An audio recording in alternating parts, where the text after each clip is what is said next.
அனைத்து தேவேந்திர குல வேளாளர் உறவுகளுக்கு காலை வணக்கம். நான் உங்கள் பெரியண்ணன் தேவேந்திரன். இன்று இந்த காணொளி எதற்காக அப்படின்னா, நம் தேவேந்திர குல சமுதாயத்துக்கு பட்டியல் வெளியேற்றம் வேண்டுமா இல்லை என்றால் வேணாமா? ஏன்னா வேணான்னு சொல்லக்கூடிய நபர்கள் ஒரு சில முன்விரோதம் பிடிச்ச நபர்களாக இருக்கலாம், யாரோ ஒருத்தர் இருக்கலாம். ஆனால் இங்கே பட்டியல் வெளியேற்றம் நாம் வெளியே போய் ஆகணும்பா. இந்த வரக்கூடிய 2027 சட்டமன்ற தேர்தலை ஒட்டி நான் இந்த சமுதாயத்தில் பட்டியல் வெளியேற்றத்தை விட்டு வெளியே செல்ல வேண்டும் இருக்கக்கூடிய இளைஞர்களும் மக்களும் இங்கே 100% இருக்கின்றனர். அப்போ இந்த பட்டியலேற்றம் நான் போகணும் அப்படின்னு நினைக்கிறேன். ஆனால் நான் என்ன தான் செய்யணும் அப்படின்னா, நம்ம மக்களும் இளைஞர்களும் ஒன்று சேர வேண்டும். ஒன்று சேர்ந்து ஒரு கோரிக்கை நிறைவேற்ற வேண்டும். இதற்கு ஒரு எடுத்துக்காட்டு எப்படின்னா, நம்மளை ஆண்ட ஐயா ராஜராஜ சோழனாக ஒரு மாவீரர்களாக இருக்கட்டும், ஒரு மிகப்பெரிய ஒரு அரசராக இருக்கட்டும், அப்போது சொல்லிக் கொடுப்பாங்க இல்லையா, ஒரு வாய்ப்பு கொடுப்பாங்க. இதுதான் உனக்கு இறுதி போர். இந்த இறுதி போரில் வெற்றி அடைந்தால் மட்டும்தான் உனக்கு கீழே இருக்கிற அரசர்களும் மன்னர்களும் ஒரு குறுநில மன்னர்களும் இந்த வெற்றியை ஒரு பெரிதளவில் நினைத்து கொண்டு அடுத்தடுத்து அந்த ஒரு பெரிய பாதைக்கு செல்வாங்க அப்படின்னு சொல்லியிருப்பாங்க. அப்போ நான் அந்த காட்சி பார்த்துருக்கேன். அப்போ இதே மாதிரி தான் இந்த 2026 தேர்தல் தான் நம்ம தேவேந்திர குல சமுதாய மக்களுக்கு ஒரு இறுதி போர். இதில் நம்ம வெல்ல விட்டோம் அப்படின்னா, வெற்றி அடையாவிட்டால் நம்ம 2031 சரி, 2050, 2100 அந்த காலகட்டம் வந்தாலும் நம்ம இப்படியே தான் இருக்கணும். எந்த ஒரு பயலும் சரி மதிக்க மாட்டோம். நம்மளை இந்த சொன்ன பற்றியா தகாத வார்த்தையில் பேசும் அப்படின்னு அதிகப்படியான சில பேர் நீ எஸ்சின்னு அந்த தகாத வார்த்தையில் பேசுவான். அப்போ நம்ம பட்டியலிட்டு வேணும் அப்படின்னா அனைத்து நம்ம இளைஞர்களும் ஒற்றுமையாக இருக்க வேண்டும். இதுதான் என்னுடைய வேண்டுகோள். இந்த 2027 கடுமையாக போராடுவோம். இருக்கக்கூடிய ஒவ்வொரு கிராமங்களிலும் மக்களும் சரி, இளைஞரும் சரி, அனைத்து பேருமே போராட வேணும். தேர்தலை புறக்கணிங்கள். எங்களுக்கு இந்த பேர் வேணும், பேர் மாற்றியாச்சு. இப்போ எங்களுக்கு இந்த கோரிக்கை நிறைவேற்றி கொடுத்தீங்க அப்படின்னா இந்த ஊரில் இருக்கக்கூடிய நீங்கள் தேவேந்திர சமுதாய மக்கள் வாக்குகள் உங்களுக்கு தருகிறோம் அப்படின்னு யாராக இருந்தாலும் வரக்கூடிய இந்த 2020 சட்டமன்ற தேர்தலில் ஊருக்குள்ளே வர அமைச்சராக இருந்தாலும் சரி, ஒரு எம்எல்ஏவாக இருந்தாலும் சரி தட்டி கேட்கணும். அப்போ கேட்டால் மட்டும்தான் அவர்கள் வாயில் இருந்து வரும் பற்றி அந்த வார்த்தைகள் அதை வைத்து கொண்டு அவர்கள் நம்ம அந்த வாக்கு போட்டுருவோம் செலுத்திட்டோம் அப்படின்னா மறுபடியும் போய் கேட்போம், ஐயா என்னாச்சு அப்படின்னு கேட்போம். எங்களுக்கு கொடுத்தே ஆகணும். ஏன்னா இதுதான் இறுதி போருங்க. அப்போ எத்தனை ஆண்டுகாலமாக நாங்களும் ஒரு சமுதாய போராளிகளையும் ஒரு கள போராளிகளையும் ஒரு இளம் போராளி இழந்து கொண்டே இருப்போம். எங்கள் மக்கள் இழந்து கொண்டு இருப்போம். அப்போ நாங்கள் இந்த பட்டியலில் இருக்கனால தானே உங்களுக்கு பிரச்சனை. சொல்லுங்கள். அப்போ ஒரு சில பள்ளிக்கூடங்களிலும் கல்லூரிகளிலும் நானே அந்த கஷ்டத்தெல்லாம் அனுபவிச்சிருக்கேனே. ஏன் அங்கே போகிறீங்க? நான் அனுபவிச்சிருக்கேன். பள்ளிக்கூடத்தில் அனுபவிச்சிருக்கையா.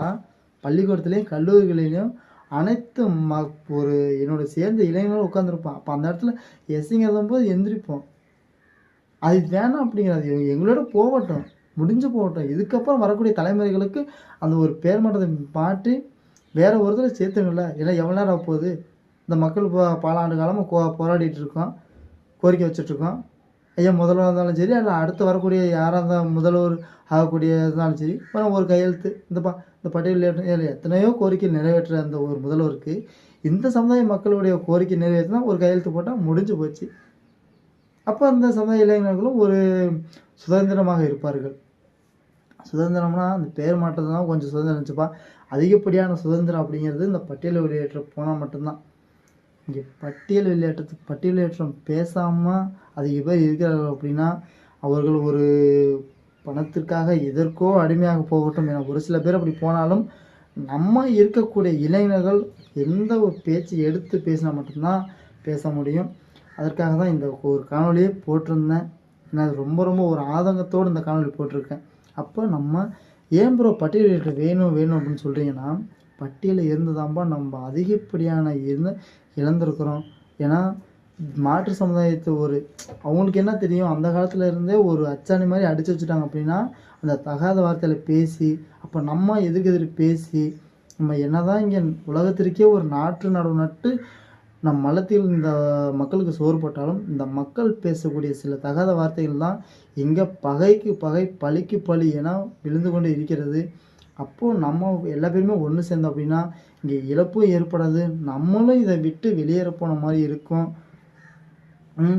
நன்றாக புரிந்து கொள்ள வேண்டும். ஏன்னா இத்தனை காலம்தான் நம்மளும் நம்ம அப்பன் பாட்டன் பூட்டன் அத்தனை காலம் தான் இருந்துட்டு போயிட்டான். இனி வரக்கூடிய காலங்களாக நம்மதாவது ஒரு இப்போ என்ன ஒரு 50 வருஷம் வாழ்ந்துட்டு போவோமே, ஒரு சுதந்திரமாக இருந்துட்டு போவோமே. அப்படின்னு என்னுடைய ஆசைகள். இந்த கோரிக்கை நிறைவேற்ற வேண்டும்.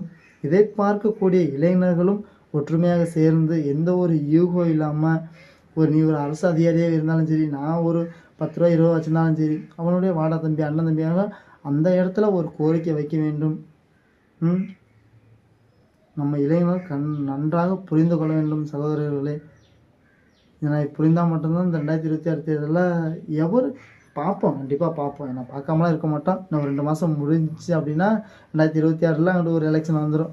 ஏப்ரல் மாதம் வந்துடும். அப்போ முன்னாடி எந்த அமைச்சர்களும் எந்த ஒரு முதல்வராக இருந்தாலும் அந்த ஒரு கோரிக்கை வெளியிடுறாங்க அப்படின்னு கோரிக்கை விட்டுட்டு போயிடுவாங்க. நான் உங்களுக்கு பட்டியலேற்றம் செஞ்சு தரேன்னு போயிடுவாங்க. ஆனால் செஞ்சு தந்தாலும் எழுதி வாங்கிக்கோங்க. கடிதத்தில் எழுதி வாங்கினா மட்டும்தான் அது உண்மை, இல்லைனா இல்லை. அது மாதிரி எழுதி வாங்கிட்டு ஓட்டு போடு, வாக்களி. அவங்களுக்கு அந்த நம்பிக்கை கொடுத்த ஆளுக்கு போடுங்க. அது ஜெயிச்சிட்டா அப்படின்னா கேளு, மறுபடியும் வா, கடிதம் எடுத்துருவா. ஐயா நீங்கள் சொன்னீங்க, இன்றைக்கி என்னாச்சு முடியல போடுங்க அப்படி இப்படி வாங்கிட்டு போகணும். தேவையில்லாமல் போய் ஒருத்தர் அடிமையாக இருந்து தேவையில்லாத தகாத வார்த்தைகளை.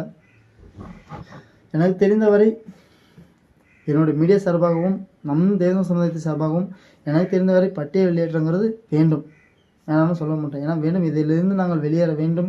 இந்த தமிழக அரசுக்கும் அதை ஒட்டி இந்த மத்திய அரசுக்கும் அனைத்து கூடிய இந்த அதிகாரிகளுக்கும் தமிழ்நாட்டை ஆளக்கூடிய முதல்வருக்கும் இந்த கோரிக்கை தான். பட்டியலை விட்டு நாங்கள் வெளியேறிவிட்டோம் அப்படின்னா ஏகப்பட்ட எங்களுக்கு ஒரு சுதந்திரம் அடைஞ்ச மாதிரி இருக்கும். அதற்கு நீங்களும் இந்த உறுதுணையாக இருந்து எங்களுக்கு செய்ய வேண்டும்.